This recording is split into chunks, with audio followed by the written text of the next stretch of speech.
1월 25일 그 최신 판례입니다. 조정 절차에서 이미 이행 의사나 능력에 관해서 거짓말을 하면서 민사 조정이 성립된 사건입니다. 자, 조정 절차에서요, 제가 이행할게요, 할 수 있습니다 라고 거짓말을 했죠. 그래서 민사 조정이 성립됐는데요. 자, 조정 절차에서도 사기죄 기망행위가 되느냐, 다시 말해서 법원에 대한 사기죄 가능하냐라는 거죠. 자, 소송 사기는 결국 법원을 속이는 거다. 이 파트 반드시 암기하셔야 되죠. 2차에서 충분히 나올 수 있습니다. 자, 조정 절차에서도 결국 법원을 속일 수 있다라는 거죠. 이를 쉽사리 유죄로 인정하게 되면 누구든 자신에게 유리한 어떤 공방을 할 수는 없으니까 엄격하게 인정을 해야 되는 건데, 여기처럼 조정 절차에서 상대방까지 속여가면서 했다라는 거, 내가 이행할 수 있다라는 그런 걸 속여가면서 서로 합의를 보는 자리에서는 이거는 결국 법원에 대한 기망이다 라고 볼 수밖에 없죠. 자, 위험성은 결국 어떻게 된다? 민사 조정에서도 마찬가지로 존재해야 된다. 그래서 피고인이 범행을 인정한 경우 외에는요, 그 조정 절차에서 행한 주장이 사실과 다름이 객관적으로 명백하고 명백히 거짓인 것을 인정하였거나 증거 조작을 하였음이 인정된 때와 같이 범죄 성립은 물론 명백한 경우가 아니면 이를 유죄로 인정하여서는 안 된다라는 겁니다. 역시 엄격하게 봐야 된다라는 거죠. 네. 자, 조정 절차를 통해 원만한 타협점을 찾는 과정이에요. 이게 가장 조정의 핵심입니다. 그런데 거짓말을 했다라는 거죠. 그래서 결국 자신에게 유리한 결과를 얻으려고 하는 건 맞죠. 굳이 재판에서 뭔가 재판 판결문이 나오는 것보다 조정이 낫거든요.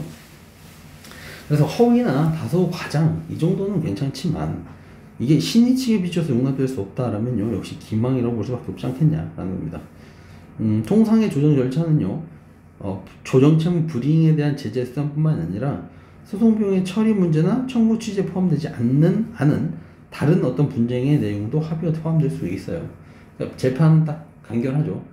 청구 취지, 청구 원인 이것만 딱 봐요. 그런데 이렇게 소송 절차를 그래서 단축을 시켜서 좀 재판까지 하지 말고 판결문 딱 받지 말고 그냥 서로 원만하게 끝냅시다 라고 하는 게 조정이거든요. 근데 이 조정 절차를 악용을 해서 형해화 시킬 수 있는 우려가 있다라면, 그런 정도로 어떤 거짓이나 기망을 한다라면 이건 당연히 조정 절차를 해야 하는 거죠. 이 절차 자체를요.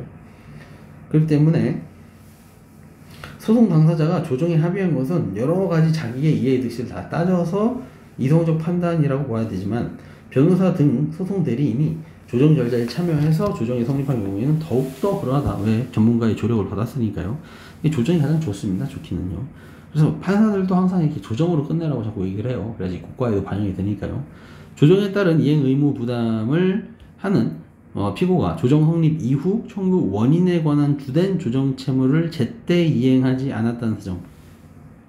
자, 해라 라고 했는데 제때 이행하지 않았다는 사정, 이 정도로는 신식상 주의무를 다하지 하였다거나 조정 성립과 상당관계에 있는 이 손해가 발생하였다고 쉽사리 단정할 수는 없다. 하라고 했는데 좀 기일이 늦었거나 지금 당장은 안 했어요. 그렇다면 이 정도는 봐주겠다. 하지만 또 계속 안 하거나 애초에 할 의지가 없었다는 게 밝혀졌어요. 명백하게. 그렇다면 당연히 이때는 법원을 상대로 한 제3자 소송 사기가 될 수 있죠. 자, 아파트 시행업을 하던 피고인들이에요. 이 사람들이 약정금 반환을 구하는 소송을 제기를 당했죠. 투자자들한테요. 근데 조정 절차에서 합의금 얼마로 퉁칩시다 라고 얘기가 잘 됐는데, 그래서 이 지급 시기에 관해서 조정 상대방이 피해자를 이제 기망을 했죠. 언제 주겠다 했는데 당연히 못 줄 것 같았어요. 이에 속은 피해자가 결국 조정에 응함으로써 감액 면책 받았다는 이유로 사기죄로 이제 고소를 한 거예요. 야, 그때 주기로 했는데 너 못 줬잖아 라고 이렇게요. 대법원은요, 어떻게 해야 되냐면 기망이라는 걸 좀 엄격하게 하자라는 겁니다. 그래서요, 소송 사기에 관한 법리가 소송 절차에서 이루어지는 민사 조정에서도 역시 마찬가지로 적용된다는 점을 최초로 선언했어요. 결국 형사에 반드시 나오겠죠.